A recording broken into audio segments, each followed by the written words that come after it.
नमस्कार दोस्तों, स्वागत है आप सभी का संकल्प स्टडी पॉइंट उत्तराखंड में। तो दोस्तों, हम देख रहे हैं भारत का प्राचीन इतिहास। और भारत के प्राचीन इतिहास में दोस्तों आज हम डिस्कस करेंगे जैन धर्म के बारे में। ठीक है दोस्तों, जैन धर्म के बारे में सारे फैक्ट जानेंगे दोस्तों, जैन धर्म से संबंधित। और इससे पहले दोस्तों हमने भारत के प्राचीन इतिहास में आपको इससे पहले भारत यानी कि जो प्राचीन भारत है, प्राचीन भारत के ऐतिहासिक स्रोत मैंने आपको बताए हैं। ठीक है, पाषाण काल के बारे में आप लोगों को बताया है, हड़प्पा सभ्यता या सिंधु घाटी सभ्यता के बारे में आपको बता रखा है, और साथ ही साथ वैदिक काल के बारे में भी आपको बता रखा है। तो ये दोस्तों जिसने नहीं देखे हैं ये टॉपिक, वो प्लेलिस्ट में जाके इनको देख लें। चलिए दोस्तों, स्टार्ट करते हैं आज का सेशन, और आप सभी लोग दोस्तों वीडियो के एंड तक जरूर बने रहें। तो दोस्तों बात करें जैन धर्म की, तो जैन धर्म आप सभी ने पढ़ा है दोस्तों जैन धर्म के बारे में। तो जैन धर्म में कुल कितने तीर्थकर हुए? तो 24 तीर्थकर हुए, 24 तीर्थकर हुए। और जो पहले तीर्थकर हुए वो हुए आपका ऋषभ देव। ठीक है, और 24वें तीर्थकर कौन हुए? महावीर स्वामी। ठीक है, तो हम जैन धर्म में ये 24 जो तीर्थकर हुए इनके बारे में जानेंगे। साथ ही साथ जैन धर्म के जो सिद्धांत हैं उन पर हम चर्चा करेंगे। और साथ ही साथ दोस्तों यहाँ से कई प्रकार के क्वेश्चन बनते हैं, जैसे आपका जैन धर्म के संस्थापक कौन थे? तो जैन धर्म के संस्थापक थे ऋषभ देव। ठीक है, और जैन धर्म के अगर वास्तविक संस्थापक की बात करें तो वास्तविक संस्थापक कौन थे? महावीर स्वामी। ठीक है, तो ये चीजें आपको याद रखनी है। जैसे 5 सिद्धांत दिए जैन धर्म ने, कौन कौन से थे जैन धर्म के 5 सिद्धांत? जैसे आपका अहिंसा, सत्य, अस्तेय, अपरिग्रह और ब्रह्मचर्य। ठीक है, तो ये सारी चीजें दोस्तों डिस्कस करेंगे डिटेल में। चलिए स्टार्ट करते हैं। देखिए दोस्तों, जैन धर्म की बात करें तो जैन धर्म के संस्थापक एवं प्रथम तीर्थकर कौन थे? तो याद रखेंगे ऋषभ देव। तो ये नाम याद रखना है दोस्तों आपको। ठीक है, यहाँ से आपके 2 क्वेश्चन बनेंगे। अगर आपको क्वेश्चन पूछा जाता है कि जैन धर्म के संस्थापक कौन थे, तो जैन धर्म के संस्थापक कौन थे? ऋषभ देव थे। ठीक है, अगर पूछा जाता है जैन धर्म के वास्तविक संस्थापक कौन थे? ठीक है, वास्तविक संस्थापक अगर पूछा जाता है तो वास्तविक संस्थापक कौन थे? महावीर स्वामी। ठीक है, महावीर स्वामी। तो 2 चीजें याद रखेंगे, यहां से क्वेश्चन बनेंगे। और आपको प्रथम तीर्थकर पूछा जा सकता है, तो जैन धर्म के प्रथम तीर्थकर कौन थे? तो वो आपके कौन थे? ऋषभ देव। ठीक है, मैं आपको बताऊंगा जैन धर्म में जो आपके 24 जो तीर्थकर हुए उनके नाम मैं भी आपको बताऊंगा, आपने याद रखना है।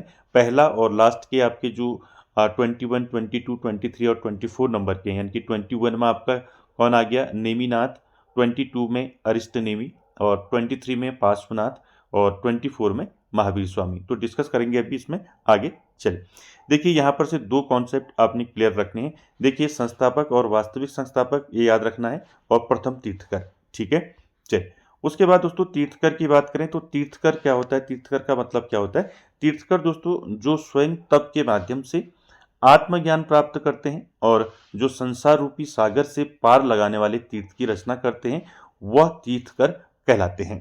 ठीक है, तो याद रखेंगे दोस्तों, मैंने आपको बताया कि जैन धर्म के जो संस्थापक थे वो कौन थे? ऋषभ देव थे, और यही दोस्तों प्रथम तीर्थकर भी थे। अगर पूछा जाता है जैन धर्म के वास्तविक संस्थापक कौन थे, तब आप करेंगे महावीर स्वामी। तो यहाँ पर तीर्थकर की बात करें तो तीर्थकर का मतलब क्या होता है? जो स्वयं तप के माध्यम से आत्मज्ञान प्राप्त करते हैं और जो संसार रूपी सागर से पार लगाने वाले तीर्थ की रचना करते हैं, उनको हम क्या कहते हैं? तीर्थकर कहते हैं। क्लियर है? चल, अब देखते हैं दोस्तों जैन धर्म में जो 24 यानी कि 24 जो तीर्थकर हुए, इनके नाम आपको याद रखने हैं। ठीक है, मैं एक एक करके इनके नाम बताता हूं आप सभी को। देखिए, जैन धर्म में 24 तीर्थकर हुए, यहां आपको पहला और लास्ट तो याद होगा सभी को।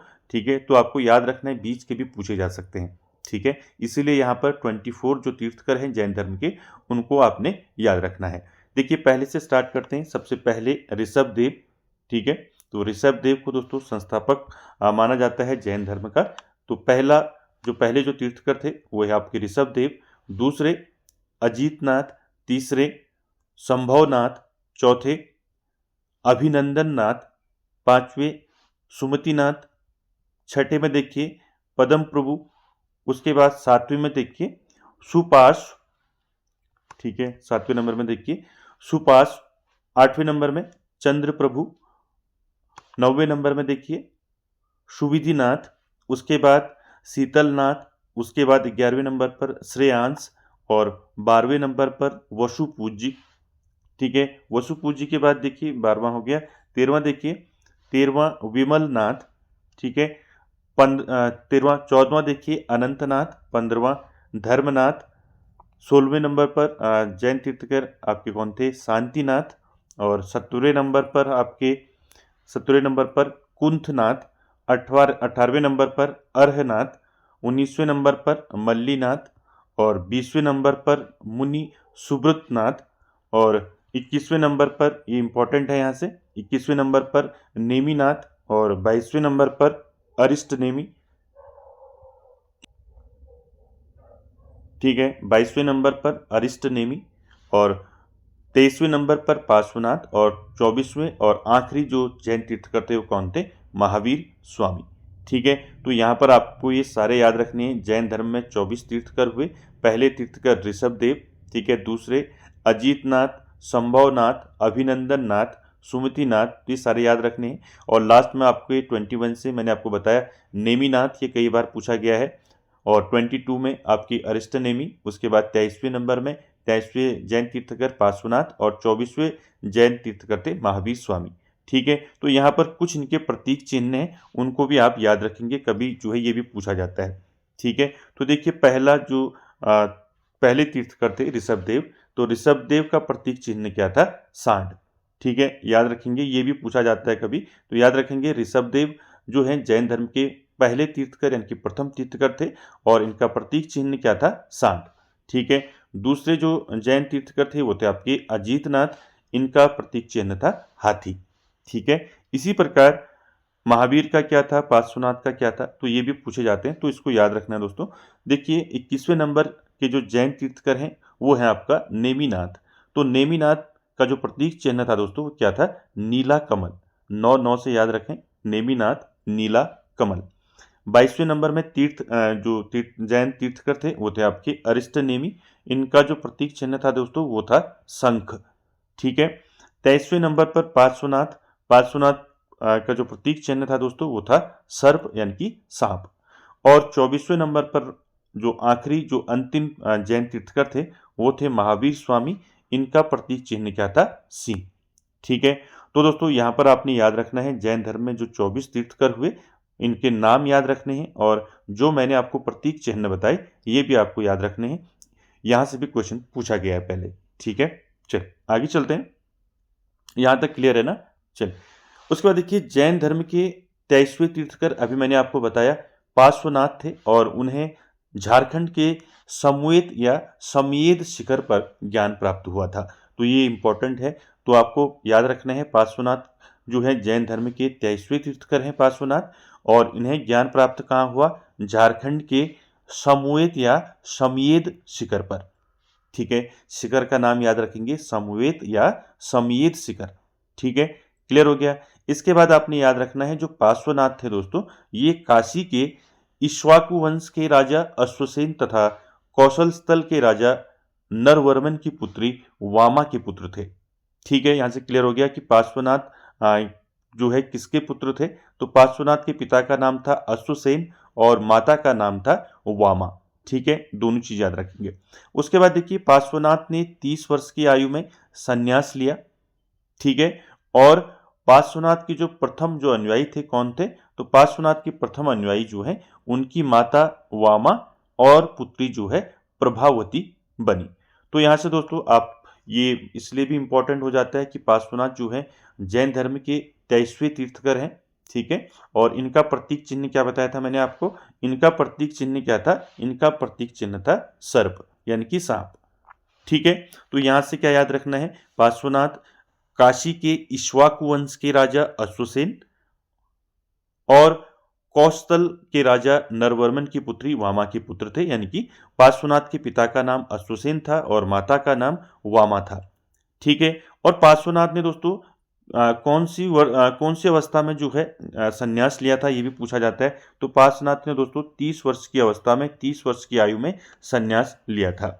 ठीक है, अब पार्श्वनाथ के जो प्रथम अनुयायी बने वो कौन बने? तो पार्श्वनाथ के दोस्तों प्रथम अनुयायी थे उनकी माता वामा और उनकी पुत्री प्रभावती। ठीक है, ये पार्श्वनाथ से इतनी चीजें आपने याद रखनी है। आगे चलते हैं दोस्तों। ज्ञान प्राप्ति के बाद पार्श्वनाथ ने 4 नियम बताए जिनको चतुरायन धर्म के नाम से जाना जाता है। मोस्ट इंपॉर्टेंट है दोस्तों। देखिए, ज्ञान प्राप्ति के बाद जो है पार्श्वनाथ ने 4 नियम बताए जिनको चतुरायन धर्म कहा जाता है। जैसे पहला है आपका हिंसा न करना, यानी कि अहिंसा, सदा सत्य बोलना, सत्य।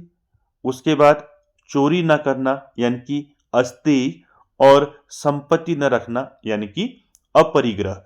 तो इनको याद रखें, ऐसे भी पूछा जा सकता है। जैसे पहला हिंसा न करना, जैसे पहला अहिंसा हो गया, ठीक है, अहिंसा। दूसरा सदा सत्य बोलना, अहिंसा, सत्य। उसके बाद चोरी न करना, यानी कि अस्तेय, और उसके बाद संपत्ति न रखना, यानी कि अपरिग्रह, अपरिग्रह, यानी कि संपत्ति का संग्रहण न करना। ठीक है, तो ये देखिए, ये 4 जो नियम है, 4 जो सिद्धांत हैं, ये किसने दिए? तो ये 4 सिद्धांत दिए दोस्तों पार्श्वनाथ ने। ये क्वेश्चन बनता है, इसमें एक जो 5वां जो सिद्धांत जोड़ा, वो किसने जोड़ा? वो महावीर स्वामी ने जोड़ा। ठीक है, 5वां क्या था? 5वां नियम, 5वां नियम ब्रह्मचर्य। ठीक है, उसको हम आगे डिस्कस करेंगे। तो यहाँ पर याद रखें कि पार्श्वनाथ, मैंने बताया, पार्श्वनाथ जैन धर्म के 23वें तीर्थकर थे, और इनको दोस्तों याद रखें, झारखंड के समवेत शिखर पर इनको ज्ञान प्राप्त हुआ। ठीक है, और इन्होंने 4 नियम बताए, 4 सिद्धांत बताए। क्या क्या बताए? पहला अहिंसा, दूसरा सत्य, तीसरा अस्तेय, और चौथा अपरिग्रह, और 5वां जो ब्रह्मचर्य है वो महावीर स्वामी ने जोड़ा। ठीक है, इतना याद रखेंगे। उसके बाद देखिए, जैन धर्म के 24वें एवं अंतिम तीर्थकर कौन थे? तो मैंने अभी आपको बताया। तो जैन धर्म के दोस्तों 24वें और लास्ट जो है अंतिम तीर्थकर कौन थे? तो वो थे महावीर स्वामी। ठीक है, तो यहां से क्वेश्चन बनेंगे, तो आपने याद रखना है। अगर क्वेश्चन आपको पूछा जाता है जैन धर्म के 24वें तीर्थकर कौन थे, तो महावीर स्वामी थे, और जैन धर्म के अंतिम तीर्थकर कौन थे, तो वो भी आपके महावीर स्वामी थे। ठीक है, इतने सारे क्वेश्चन बनेंगे दोस्तों, ये सारे आपने याद रखने हैं। जैन धर्म के वास्तविक संस्थापक मैंने अभी ऊपर बताया। अगर आपको पूछा जाता है जैन धर्म के संस्थापक कौन थे, अगर सीधे पूछा जाता है संस्थापक, ठीक है, अगर सीधे संस्थापक पूछा जाता है तो आप करेंगे ऋषभ देव। ठीक है, ऋषभ देव। अगर आपको पूछा जाता है जैन धर्म के वास्तविक संस्थापक पूछा जाता है, ठीक है, तो वास्तविक संस्थापक पूछा जाता है तो आप करेंगे महावीर स्वामी। ठीक है, क्लियर हो गया, महावीर स्वामी। तो यहां पर जबकि ऋषभ देव क्या थे? जैन धर्म के प्रथम तीर्थकर, और महावीर जो है अंतिम तीर्थकर। ठीक है, ये दोनों फैक्ट याद रखेंगे। उसके बाद देखिए, अब महावीर से संबंधित देख लेते हैं एक बार, महावीर का जन्म कब हुआ? ठीक है, पिता का नाम क्या था, माता का नाम क्या था? तो यहां से भी कई बार क्वेश्चन पूछे गए हैं। ठीक है, देखिए, पहले जन्म की बात करें तो दोस्तों आप सभी जानते हैं महावीर स्वामी का जन्म कब हुआ था। तो महावीर स्वामी का जन्म दोस्तों 540 ईसा पूर्व कुंडग्राम वैशाली में हुआ था। तो यहां से एक क्वेश्चन क्लियर हो गया, तो इसको याद रखेंगे दोस्तों। महावीर स्वामी का जन्म कब हुआ था? 540 ईसा पूर्व कुंडग्राम वैशाली में हुआ था। क्लियर है। उसके बाद देखिए, पिता का नाम क्या था? तो महावीर के पिता का नाम था सिद्धार्थ। ठीक है, कई बार क्वेश्चन पूछा गया है, तो याद रखेंगे। महावीर स्वामी का जन्म 540 ईसा पूर्व कुंडग्राम वैशाली में हुआ, और महावीर के पिता का नाम क्या था? सिद्धार्थ था, जो जात्रक कुल के सरदार थे। ठीक है, उसके बाद देखिए, माता का नाम क्या था? तो महावीर स्वामी की माता का नाम था त्रिशला। ठीक है, पत्नी का नाम क्या था? पत्नी का नाम था यशोदा, और पुत्री का नाम क्या था? पुत्री का नाम था प्रियदर्शनी। और महावीर के बचपन का नाम क्या था? वर्धमान था। महावीर के बचपन का नाम कई बार पूछा गया है कि महावीर स्वामी के बचपन का नाम क्या था? तो वर्धमान था। और महावीर स्वामी के जो बड़ा भाई था महावीर स्वामी का, तो नाम क्या था बड़ा भाई का? नंदीवर्धन। ठीक है, और दामाद कौन था? जामिल या जमाली भी इसको कहा जाता है। ठीक है, तो यहां से सारे फैक्ट आपको याद रखने हैं। तो जो पुत्री थी महावीर स्वामी की, प्रियदर्शनी, तो प्रियदर्शनी की शादी किसके साथ हुई थी? जमाली के साथ। ठीक है। और ये जमाली आगे चल के दोस्तों इनका पहला अनुयायी बना। ठीक है, अभी आगे हम इसमें बात करेंगे। तो यहां से ये चीजें याद रखनी है आपने। ठीक है, तो यहां से आपने क्या याद रखना है, महावीर स्वामी का जन्म कब हुआ, ठीक है, और कहां हुआ। ये दो फैक्ट आपको याद रखने हैं, पूछे जा सकता है आपको। पिता का नाम क्या था, सिद्धार्थ था। माता का नाम त्रिशला, पत्नी का नाम यशोदा, पुत्री का नाम प्रियदर्शनी, महावीर के बचपन का नाम वर्धमान, बड़ा भाई नंदीवर्धन, और दामाद कौन था, जामिल या फिर जमाली। ठीक है, ये सारे फैक्ट आपको याद रखने हैं, कोई भी आपको पूछा जा सकता है। आगे बात करें, महावीर स्वामी ने दोस्तों 30 वर्ष की उम्र में, देखिए महावीर स्वामी ने 30 वर्ष की उम्र में माता पिता की मृत्यु के बाद अपने बड़े भाई, अभी मैंने आपको बताया था, नंदीवर्धन से अनुमति लेकर संन्यास जीवन को स्वीकारा था। तो यहां से याद रखेंगे, आपको क्वेश्चन पूछा जा सकता है कि महावीर स्वामी ने संन्यास कब लिया। ठीक है, कितनी अवस्था में, किस आयु में जो है महावीर स्वामी ने जो है संन्यास लिया। तो 30 वर्ष की अवस्था में, 30 वर्ष की आयु में महावीर स्वामी ने संन्यास लिया। और संन्यास जो है किसकी अनुमति लेकर संन्यास लिया, बड़े भाई नंदीवर्धन। नंदीवर्धन का नाम भी याद रखेंगे, पूछा जा सकता है आपको। किसकी अनुमति लेकर जो है महावीर स्वामी ने संन्यास जीवन को स्वीकारा था। तो आंसर रहेगा आपका नंदीवर्धन। ठीक है, क्लियर है। आगे चलते हैं। देखिए 12 वर्षों की, देखिए उसके बाद 12 वर्षों की कठिन तपस्या के बाद जो है महावीर को ऋजुपालिका नदी के तट पर साल वृक्ष के नीचे तपस्या करते हुए ज्ञान प्राप्ति हुई थी। तो दोस्तों इंपॉर्टेंट है, यहाँ से आपको क्वेश्चन पूछा जाता है, महावीर स्वामी ने जो है दोस्तों कितनी तपस्या की। ठीक है, तो 12 वर्षों की कठिन तपस्या के बाद जो है महावीर को जो है ऋजुपालिका नदी, ये भी पूछा जाता है दोस्तों, नदी का नाम याद रखेंगे। ऋजुपालिका नदी के तट पर किस वृक्ष के नीचे पूछा जा सकता है आपको, तो साल वृक्ष के नीचे जो है तपस्या करते हुए महावीर को जो है ज्ञान की प्राप्ति हुई थी। ठीक है, क्लियर है। आपको पूछा जा सकता है कि महावीर स्वामी को किस नदी के किनारे जो है ज्ञान प्राप्त हुआ, तो ऋजुपालिका नदी के किनारे ज्ञान प्राप्त हुआ। अगर पूछा जाता है किस वृक्ष के नीचे ज्ञान प्राप्त हुआ, तो साल वृक्ष के नीचे ज्ञान प्राप्त हुआ। ठीक है, तो ये दोनों चीजें आपको याद रखनी है।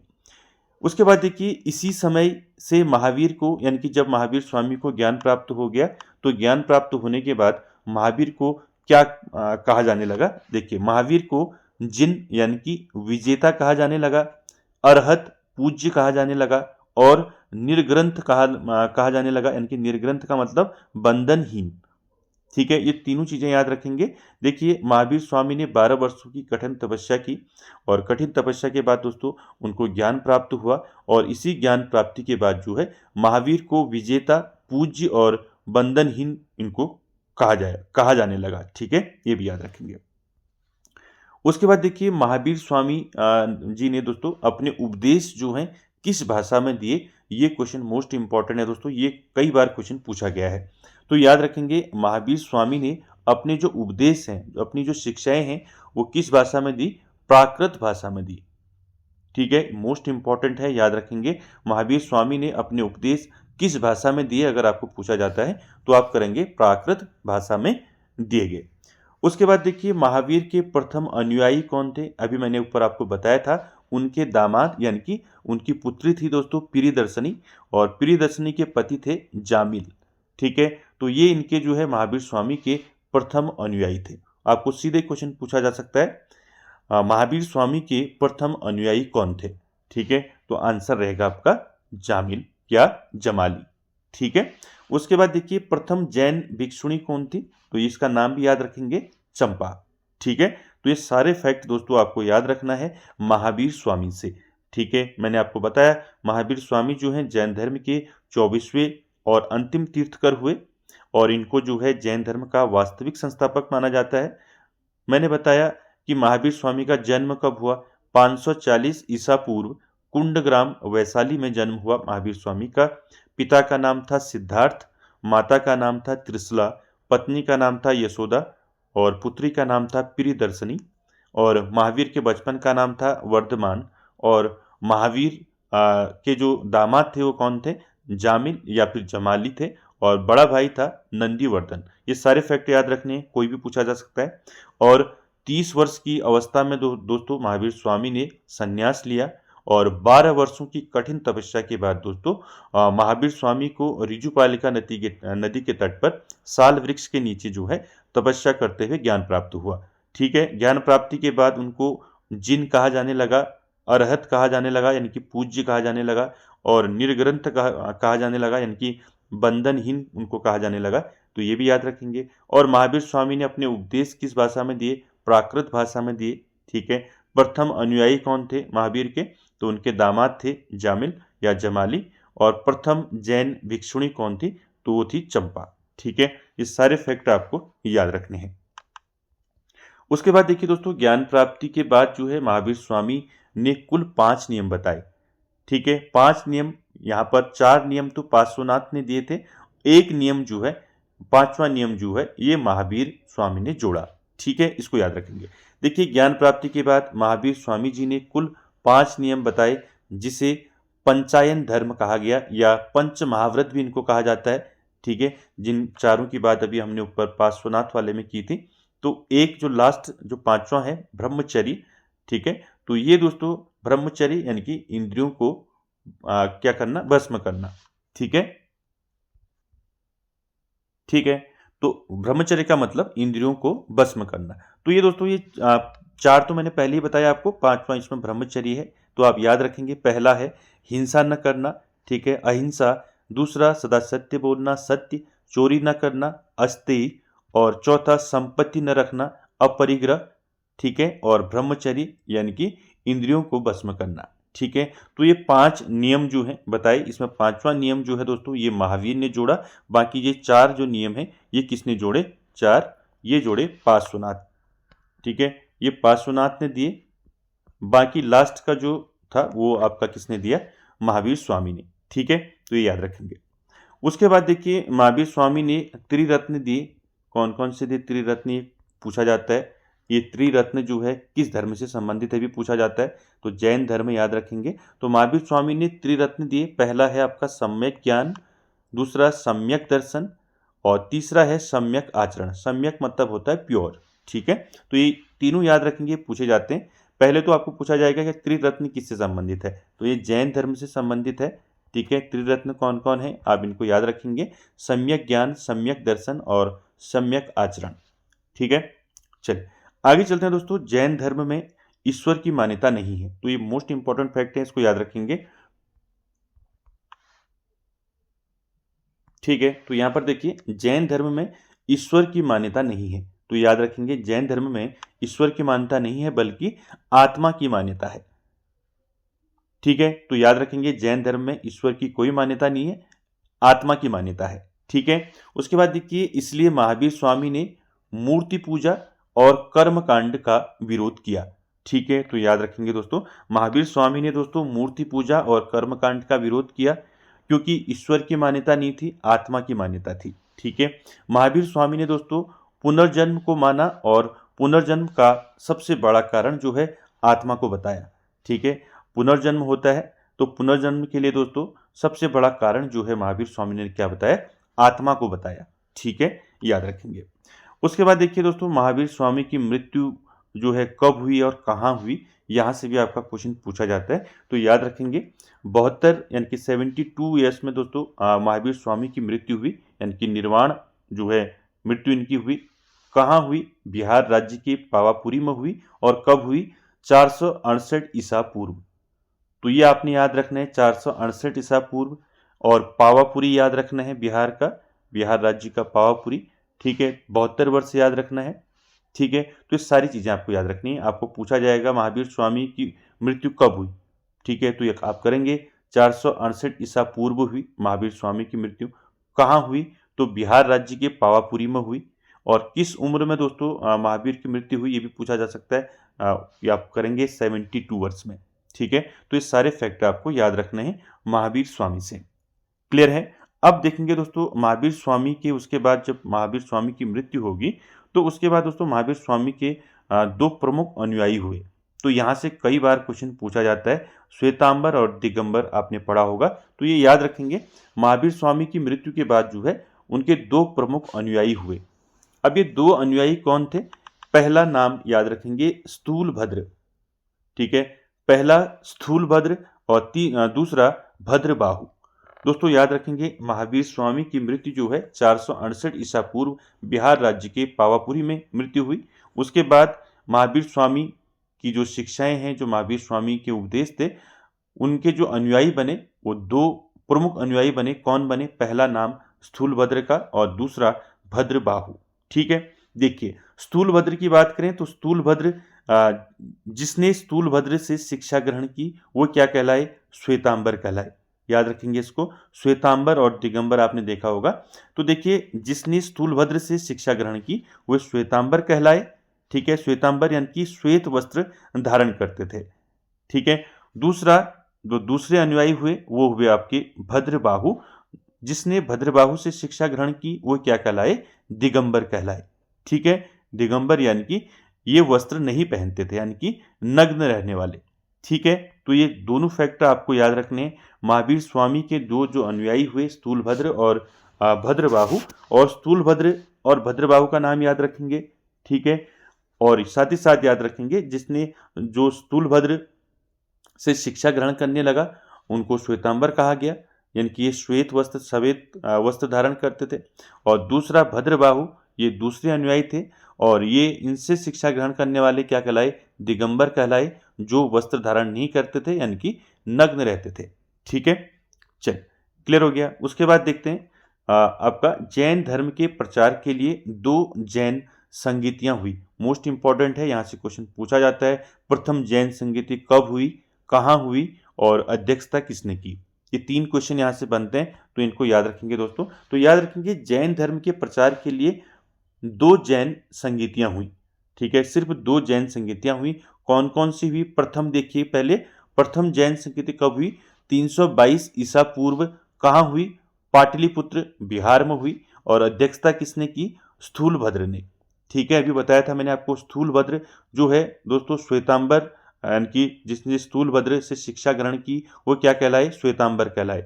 ठीक है, तो याद रखेंगे प्रथम जो जैन संगीति हुई वो 322 ईसा पूर्व कहाँ हुई? ये हुई पाटलिपुत्र में, बिहार में। और इसकी अध्यक्षता किसने की? स्थूलभद्र ने की। ठीक है, दूसरी जो जैन संगीति हुई वो हुई 512 ईस्वी में। ठीक है, याद रखेंगे दूसरी जो जैन संगीति हुई वो 512 ईस्वी में हुई। कहाँ हुई अगर पूछा जाता है तो वल्लभी में हुई। वल्लभी कहाँ पड़ता है आपका? गुजरात में। तो वल्लभी में हुई दूसरी जैन संगीति, और इसकी अध्यक्षता किसने की? क्षमा श्रवण ने। ठीक है, याद रखेंगे क्षमा श्रवण ने जो है अध्यक्षता की दूसरी जैन संगीति की। तो दोस्तों यहाँ से आपके 2 क्वेश्चन इंपॉर्टेंट बनेंगे। ठीक है, आपको पूछा जाएगा कि जैन धर्म के प्रचार के लिए कितनी जैन संगीतियां हुई? तो 2 हुई। पहली जो है वो 322 ईसा पूर्व में पाटलिपुत्र बिहार में हुई, इसकी अध्यक्षता स्थूलभद्र ने की। दूसरी 512 ईस्वी में वल्लभी गुजरात में हुई, जिसकी अध्यक्षता जो है क्षमा श्रवण ने की। ठीक है, ये दोनों फैक्ट आपको याद रखने हैं।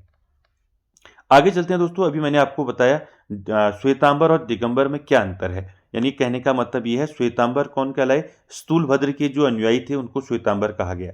ठीक है, यानी कि श्वेतांबर किसको कहा गया? श्वेतांबर कहा गया आपका जो स्थूलभद्र के अनुयायी थे। ठीक है, किसके? स्थूलभद्र। ठीक है, अब स्थूलभद्र कौन था? स्थूलभद्र जो है दोस्तों ये महावीर स्वामी के अनुयायी थे। ठीक है, तो यहाँ पर स्थूलभद्र के जो अनुयायी थे उनको श्वेतांबर कहा गया, और दिगंबर किनको कहा गया? दिगंबर जो भद्रबाहु के अनुयायी। ठीक है, जो भद्रबाहु के अनुयायी हैं उनको क्या कहा गया? उनको दिगंबर कहा गया। तो दोस्तों इन दिगंबर और श्वेतांबर में क्या अंतर है इसको एक बार देख लेते हैं। ठीक है, यहाँ पर आपको क्लियर हो जाएगा कि जो स्थूलभद्र के अनुयायी थे वो क्या मानते थे।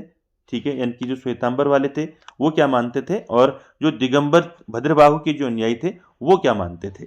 ठीक है, क्लियर है। चलिए देखिए, श्वेतांबर और दिगंबर की बात करें तो देखिए श्वेतांबर श्वेत वस्त्र का प्रयोग करते थे। मैंने अभी आपको बताया श्वेत वस्त्र पहनते थे श्वेतांबर।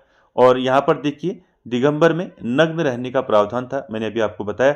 उसके बाद देखिए श्वेतांबर में जो मूर्तियां बनाई जाती थी वह भी जो है दोस्तों वस्त्र धारण होती थी। यानी कहने का मतलब ये है कि श्वेतांबर में जो मूर्तियां बनाई जाती थी तो उनको भी वस्त्र धारण कराया जाता था। ठीक है, लेकिन दिगंबर में क्या होता था? दिगंबर में नग्न मूर्ति का प्रावधान था। क्लियर है। तीसरा देखिए तीसरा अंतर है, श्वेतांबर का मानना है कि स्त्रियों के लिए भी मोक्ष संभव है। यानी कि श्वेतांबर के जो अनुयायी थे स्थूलभद्र के, इनका मानना था कि जो स्त्रियां हैं उनको भी जो है दोस्तों, वो भी जो है मोक्ष पा सकती हैं, मोक्ष संभव है। तो यहाँ पर दिगंबर में देखिए, दिगंबर ऐसा नहीं मानते हैं। ठीक है, तो ये क्वेश्चन इंपॉर्टेंट है दोस्तों, ये क्वेश्चन फॉर्म में भी आपको पूछा जा सकता है। ठीक है, कि श्वेतांबर का क्या मानना है? श्वेतांबर का मानना है कि जो स्त्रियां हैं वो भी मोक्ष प्राप्त कर सकती हैं, लेकिन जो दिगंबर अनुयायी हैं वो ऐसा नहीं मानते हैं। ठीक है, चौथा अंतर देखिए, चौथा अंतर क्या है? चौथा अंतर है, श्वेतांबर परंपरा के अनुसार महावीर ने यशोदा से विवाह किया। अभी मैंने आपको बताया था, यशोदा से विवाह किया जिससे प्रियदर्शनी नामक पुत्री हुई। तो ये श्वेतांबर परंपरा के, यानी कि जो श्वेतांबर जो अनुयायी हैं, यानी कि जो स्थूलभद्र के अनुयायी हैं, वो मानते हैं ऐसा। लेकिन दिगंबर जो भद्रबाहु के अनुयायी हैं, वो क्या मानते हैं? दिगंबर परंपरा महावीर को जो है क्या मानती है? अविवाहित मानती है। क्लियर है? ये दोनों फैक्ट याद रखेंगे। श्वेतांबर यानी कि जो स्थूलभद्र के जो अनुयायी थे, वो क्या मानते हैं? वो मानते हैं कि महावीर का जो विवाह हुआ वो किसके साथ हुआ? यशोदा के साथ हुआ, और जिससे प्रियदर्शनी नामक पुत्री हुई। लेकिन दिगंबर संप्रदाय जो है, दिगंबर जो आपका दिगंबर यानी कि जो भद्रबाहु के जो अनुयायी थे, वो क्या मानते हैं? महावीर स्वामी को अविवाहित मानते हैं। ठीक है, उसके बाद देखिए अगला जो अंतर है, श्वेतांबर जो है दोस्तों मल्लीनाथ को स्त्री मानते हैं। अभी मैंने ऊपर बताया जो तीर्थंकर हुए, ठीक है, उनमें एक नाम बताया था मल्लीनाथ। तो मल्लीनाथ दोस्तों ये श्वेतांबर जो अनुयायी है ये क्या मानते हैं? मल्लीनाथ को क्या मानते हैं? स्त्री मानते हैं। लेकिन दिगंबर अनुयायी जो हैं, यानी कि जो भद्रबाहु से शिक्षा ग्रहण किए हैं, तो वो इसको क्या मानते हैं? मल्लीनाथ को पुरुष मानते हैं। क्लियर है? तो आपने दोस्तों यहाँ पर श्वेतांबर और दिगंबर में अंतर जाना, तो आप समझ चुके होंगे दोस्तों कि श्वेतांबर और दिगंबर में क्या अंतर है। ठीक है, श्वेतांबर यानी कि स्थूलभद्र, जिसने स्थूलभद्र से शिक्षा ग्रहण की वो श्वेतांबर कहलाए, और जिसने भद्रबाहु से शिक्षा ग्रहण की वो दिगंबर कहलाए। ठीक है,